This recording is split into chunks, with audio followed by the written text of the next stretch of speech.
शिवानी के पास चलते हैं, उनके साथ छोटा केजरीवाल मौजूद है। कौन है शिवानी आपके पास? मेरे साथ फिलहाल एक नन्हे केजरीवाल मौजूद है। मैं तस्वीरों के जरिए सबसे पहले आपको कमलकांत दिखाएंगे कि कैसे ये वो जैकेट है। फिलहाल आपको मैं बता दूं एक बार, थोड़े दिन पहले इसकी तस्वीर एक प्रेस कॉन्फ्रेंस में कंट्रोवर्शियल जैकेट के तौर पर हुई थी कि एक आम आदमी आखिर कैसे 2500,000 2700,000 की जैकेट पहनता है। खुद पूरा लुक है केजरीवाल का। किसने तैयार किया आपको? मम्मी ने तैयार किया है। केजरीवाल से पहले मिले हो आप? मिले हो? कैसे लगते हैं आपको? हमेशा अच्छे लगते हैं। उनकी बातें सुनते हो आप? तो देखिए यहाँ पे नहीं, बताओ कैसे लगते हैं आपको? अच्छे लगते हैं। थोड़े से शर्मीले केजरीवाल है, जितने बेबाक अरविंद केजरीवाल है उनकी एक छोटी सी कॉपी। उनके पिताजी से मैं बात करूंगी कि आखिर उद्देश्य क्या है, बच्चे को केजरीवाल की तरह आपने तैयार किया है। साथ में आ जाओ पापा जी। नहीं, दिल से बहुत पसंद करते हैं, बहुत प्यार करते हैं हम केजरीवाल जी को। जिस तरीके से वो लोगों की सेवा करते हैं, जिस तरीके से वो योजनाएं लेके आते हैं, उससे कहीं ना कहीं एजुकेशन के लिए, हेल्थ के लिए जो काम किए हैं, बड़ी इंस्पिरेशन वाली फीलिंग आती है। शिवानी, मैं आपके पास आता हूं, लेकिन देखिए एक चीज जो बदली है, आपको याद होगा कि जब पहले अरविंद केजरीवाल बनकर कोई बच्चा आता था तो मफलर लगा के आता था। अब वो हरी जैकेट पहन के आता है, तो मफलर से जैकेट तक का सफर 10 साल में पूरा हुआ है। और उस जैकेट में भी बड़ा विवाद है। लोग कहते हैं बहुत महंगी जैकेट आजकल केजरीवाल जी पहनते हैं। लेकिन प्रेम कुमार जी, ये बताइए, आप कह रहे हैं कि सरकार आम आदमी पार्टी की बन रही है, लेकिन फिर आप हाथ खड़ा कर रहे हैं कि केजरीवाल अपनी सीट हार रहे हैं, तो ऐसा कैसे? देखिए, जब चर्चा हो रही थी तो ये था कि कैसे हारेंगे। ऐसा नहीं है कि पब्लिक ने जो वोट दिया उस वजह से रिजल्ट आएंगे। देखिए, इसका जो मैनेजमेंट है, मैनेजमेंट जो डिलीशन और एडिशन का जो सवाल उठाते रहे हैं, वो पहले ही 1 लाख के वोट जहां पर वोट हो उसमें अगर 18,000 वोट जोड़ घटा दिए जाएं, कुल मिला के वो 40,000 का फिगर हो जाए तो हार तो ऐसे ही सुनिश्चित हो जाती है।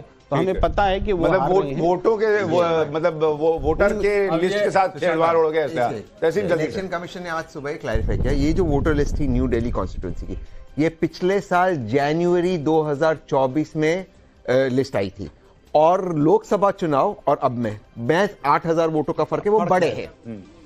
तो ये जो आम आदमी पार्टी बार बार एक्सक्यूज कर रही है, नहीं, ऐसा राहुल गांधी भी कर रहे हैं। राहुल गांधी वाले वोटरों का एक आंकड़ा दिया गया है कि मैं इस पर आऊंगा एक बार जल्दी से। 3 मिनट बचे हैं पहले रुझान में, इसलिए जल्दी से चलते हैं राकेश के पास, जो मिल्कीपुर में मौजूद है, जहां का नतीजा बड़ा इंपॉर्टेंट है। अयोध्या का बदला पूरा हो रहा है या नहीं हो रहा है? राकेश, जरा माहौल दिखाइए, मिल्कीपुर में क्या लग रहा है? बिल्कुल सुशांत जी, मैं आपको तस्वीरें दिखाता हूं। मैं अयोध्या के राजकीय इंटर कॉलेज पर हूं, जहां पर वोटों की गिनती होने वाली है। तैयारियां पूरी हैं, सुरक्षा व्यवस्था आपको नजर भी आ रही होगी। सारे अधिकारी अंदर मौजूद हैं, मतदान में जो कर्मचारी लगे हैं, जिनकी ड्यूटी लगी है, वो अंदर मौजूद हैं। उन्हें आखिरी समय पर ब्रीफ भी कर दिया गया है। 30 राउंड में ये पूरी गिनती होने वाली है। लेकिन कल में जो आप सवाल पूछ रहे थे, कल में था मिल्कीपुर में, और मिल्कीपुर से ही मैंने 5 बजे का डिबेट किया। अमानीगंज मार्केट गया, अमरगंज मार्केट गया, जहां पर साप्ताहिक बाजार लगता है। और चूंकि अयोध्या शहर में 24 का भी जब लोकसभा चुनाव हुआ था तो अयोध्या शहर में भारतीय जनता पार्टी आगे थी। मिल्कीपुर माना जाता है कि समाजवादी पार्टी का गढ़। मैंने वहां पर लोगों से पूछा कि भाई क्या 24 में हो गया, इस बार क्या हो रहा है? तो लोग कहते नजर आए कि 24 में एक तो गलती हो गई। हमने कहा कि सपा इस तरीके की बातें कर रही है, पोस्टर लग गए कफन वाले, अवधेश प्रसाद रोते नजर आए। बोले उन्होंने अपनी हालत रोने वाली खुद ही बना ली है, उन्होंने काम ही ऐसा किया है। सांसद बन गए तो मिल्कीपुर को उन्होंने कभी पूछा ही नहीं, कभी आए नहीं, कभी लोगों के सुख दुख में शामिल ही नहीं हुए, तो लोगों से पूरी तरीके से कट गए। लोग ये भी कहते नजर आए सुशांत जी, जो बहुत इंपॉर्टेंट होगा, कि गलती हो गई थी 24 में, तो क्या रिग्रेट वोटिंग हो रही है? ये मैंने उनसे सवाल पूछा तो बोले कि हाँ, और ज्यादा अंतर से इस बार का नतीजा आएगा। अधिकांश लोग 99% लोग कहते नजर आए। लोग जब लिख रहे थे कि कैसे अयोध्या में लोगों ने वोट कर दिया और कैसे बीजेपी वहां हार गई, वो तो था ही, लेकिन अखिलेश यादव जो अवधेश प्रसाद को एक ट्रॉफी की तरह लेकर घूमते रहे और दिखाते रहे, वो उन जख्मों को भरने का मौका ही नहीं दे रहा था। और इसलिए कहा जा रहा है कि इस चुनाव में लोगों को वो याद रहा कि क्या कहा लोगों ने और क्या माहौल बना उस चुनाव के बाद। अब ये अवधेश जी, आप, अरे अवधेश जी तो हमारे साथ भी है, आप वैसे रोते नहीं है सर, हैं? लेकिन ये बताइए, अगर बीजेपी मिल्कीपुर भी जीतती है तो ये पूरे 10 सीटों के उपचुनाव में 8-2 का मामला बैठता है। क्या इससे योगी आदित्यनाथ का स्टैचर यूपी में और बढ़ता है और 2027 के रिजल्ट से इसको जोड़ सकते हैं कि योगी 27 में आ रहे हैं? देखिए, मिल्कीपुर चुनाव भाजपा जीतेगी, कम से कम मैं निश्चयात्मक तौर पर मैं भविष्यवाणी से बचता हूं, आपके चैनल पर कर सकता हूं। उसका कारण है कि लोगों के जले पर नमक छिड़कने का काम ये फैजाबाद चुनाव परिणाम के बाद जिस ढंग से अखिलेश जी, उनकी पार्टी स्वयं जो है अवधेश प्रसाद जी और राहुल मैं गांधी, थोड़ा सा आपको माफी के साथ रोक रहा हूं। 8 बज गए हैं और पहला रुझान आने की तरफ हम बढ़ रहे हैं। पहले पोस्टल बैलेट की गिनती होगी।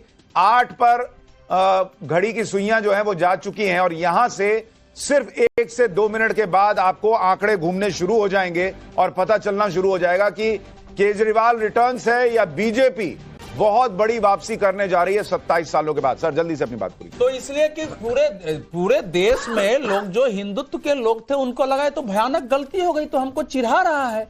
ये आदमी मंदिरों में, मस्जिदों में जा रहा है, मदरसों में जा रहा है, लेकिन कम से कम सांसद के नाते, इसका राम जी में विश्वास हो नहीं हो, जहां करोड़ों लोग आ रहे हैं, एक बार जाए तो देखे वहां की कैसी व्यवस्था है। इसके लिए जब तैयार नहीं है तो लोगों में एक प्रतिशोधात्मक भाव है और इस समय मिल्कीपुर में जातीय बंधन टूट गए हैं और मैं समझता हूं लंबे समय बाद पहली बार यादवों के भी एक बड़े वर्ग ने इस बार बीजेपी को वहां वोट किया है। तो मैसिव विक्ट्री जो है बीजेपी हासिल कर सकती है, ये कई लोगों को इस बार लग रहा है। और उसमें भले अखिलेश यादव कहे कि प्रशासन ने किया वो किया, महाराष्ट्र हरियाणा में उसका प्रभाव देखा गया। हाँ, लोगों के अंदर हर जगह चर्चा थी भाई। और दिल्ली चुनाव में भी बीजेपी की कुछ वोट बढ़ेगी तो उसमें फैजाबाद के परिणाम के बाद मुझे जल्दी से बताइए, क्योंकि पोस्टल बैलेट की गिनती शुरू हो गई है, क्या ये बाईपोल के रिजल्ट 27 के इंडिकेशन है?